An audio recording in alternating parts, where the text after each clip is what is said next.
In the beginning, before time was a river, there was a realm of pure light, a kingdom of eternal harmony. In this celestial sanctuary, countless angels served the Almighty, their songs a constant symphony of praise. And among them, one shone brighter than all the rest. His name was Lucifer, the morning star. Adorned with every precious stone, he was the seal of perfection, full of wisdom and perfect in beauty. He walked among the fiery stones of heaven, his very presence an echo of the Creator's glory. He was the chief of all angels, the conductor of heaven's orchestra. His voice led the chorus, his wisdom guided the celestial courts. The other angels looked up to him, their admiration a mirror reflecting his own brilliance. He was loved, he was honored, he was second only to the Most High, but a seed, small and dark, began to sprout in the soil of his heart. It was a seed of pride. He would look at his own reflection in the crystal sea, marveling at his own light. He saw the legions of angels who followed his command, and a thought began to whisper in his mind. Why should I serve? Why am I not the one on the throne? This whisper grew louder, turning from a question into a declaration. He began to believe his own light was self-generated, his own glory was his own making. This subtle shift didn't go unnoticed. The harmony of heaven began to have a dissonant note. Lucifer started to sow seeds of doubt among the other angels. He would approach them in quiet corners of the golden city, his words like smooth, polished stones. Is this all there is, he would ask, to serve forever? Look at our power, our beauty. We are gods in our own right. Why should we bow to one? He painted a picture of a new order, a kingdom where they would be the masters of their own destiny. He promised them thrones, power, and a freedom he claimed they had never known.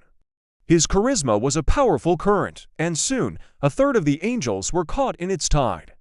They looked at Lucifer, their brilliant leader, and saw a future they desired. The love they once had for the Creator was slowly being replaced by ambition. The atmosphere in heaven grew heavy, the songs of praise became strained. A line was being drawn in the very fabric of eternity. On one side stood Michael, the great archangel, and the loyal hosts, their faces etched with sorrow and disbelief. On the other stood Lucifer, his beauty now twisted by a cold fire, his followers arrayed behind him, their eyes burning with rebellion. The Creator, whose love is as infinite as his power, gave Lucifer a chance. A moment of silence fell upon heaven, a space for repentance, a path back to the light. But Lucifer's heart was hardened. He looked towards the throne, not with reverence, but with hunger. He made his choice. He lifted his voice, not in song, but in a battle cry that shattered the eternal peace. I will ascend to heaven, he declared, his voice echoing through the cosmos. I will raise my throne above the stars of God. I will sit on the Mount of Assembly, in the far reaches of the north. I will ascend above the heights of the clouds. I will make myself like the Most High.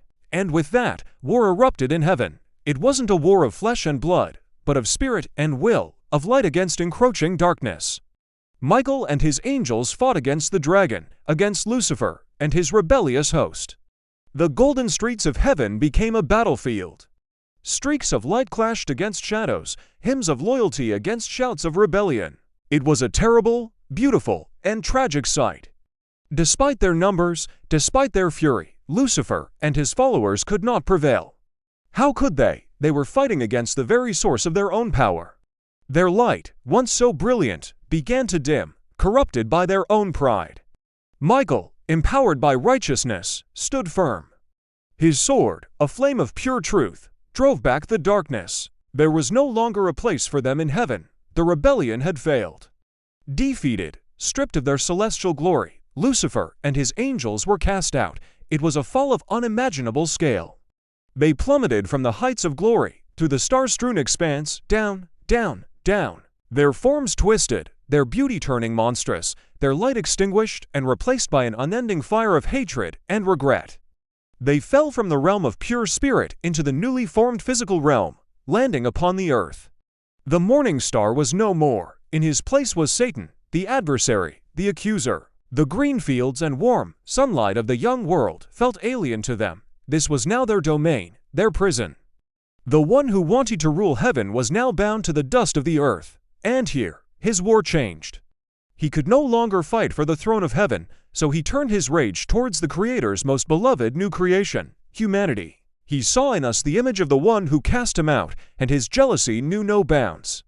His mission became to deceive, to divide, and to drag humanity down into the same darkness he now inhabited.